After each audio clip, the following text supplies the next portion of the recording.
j'ai une question. Je suis juive et je suis tatouée car je suis passionnée d'art. Est-ce un problème? Suis-je déchu? Ah, c'est.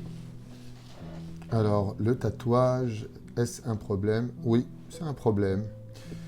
Dans les 613 mitzvot, effectivement, tu n'auras pas ktovet ka'aka, c'est-à-dire tu ne mettras pas sur toi des tatouages, que ce soit sur des endroits couverts ou des endroits non couverts du corps. Pour plusieurs raisons, il y en a qui disent que c'est relié au fait de ne pas aller selon la loi des non-juifs. Il y en a qui disent que c'est carrément relié à l'Avoda Zara, parce que les nations du monde pratiquaient justement cette formule du tatouage. Il faut savoir qu'Al-Pisod, selon la Kabbale, ça porte de mauvaises choses, une mauvaise énergie quand on porte ce genre de tatouage. Alors bien sûr, si Dieu voulait qu'on porte des tatouages ou des dessins sur le corps, il nous aurait fait naître de cette façon-là. Et quand Dieu attend de nous qu'on change quelque chose à l'image de la Brit Mila, ou l'enfant naît sans Brit Mila, alors il nous le fait savoir.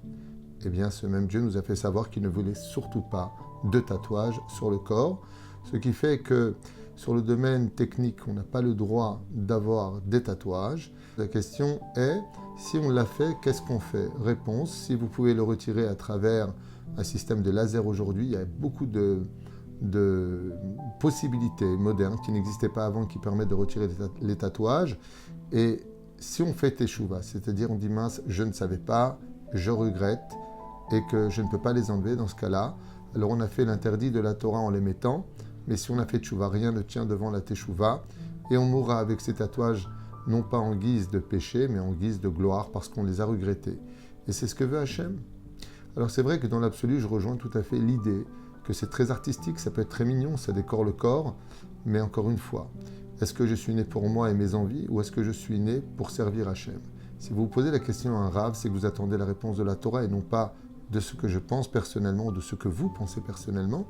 Il suffit simplement de tout faire pour les retirer. Si on ne peut pas, eh bien on les laissera là où ils sont, en regrettant d'avoir agi ainsi, pour Bezrat Hashem retrouver tout à fait son équilibre spirituel et physique. Bezrat Hashem Kedat Moshe Israël. Vous ne pouvez pas savoir combien j'ai rencontré, ne serait-ce qu'au Mikvé, je veux dire des centaines de personnes devenues Lubavitch, Breslev ou même religieux traditionnalistes ou même orthodoxes que j'ai vus avec des tatouages sur la cuisse, sur le torse, sur le bras et avec des écritures, même avec des écritures chinoises. Je me rappelle encore à Ouman, de gens qui sont revenus et quand on les voit avec leurs péotes aujourd'hui, leurs kippotes et étudier la Torah avec ses kakoa, eh bien, ce qui compte, ce n'est pas ce que tu as fait de ta vie, mais ce que tu en feras. Ezrat Hashem, il n'y a pas de désespoir, il suffit simplement de commencer par le premier processus, c'est d'être le plus beau tatouage de l'histoire, c'est le sourire sur le visage.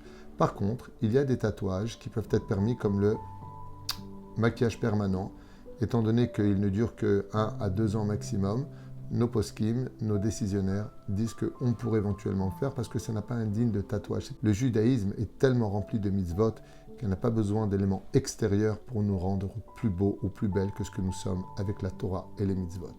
Merci beaucoup, Rav.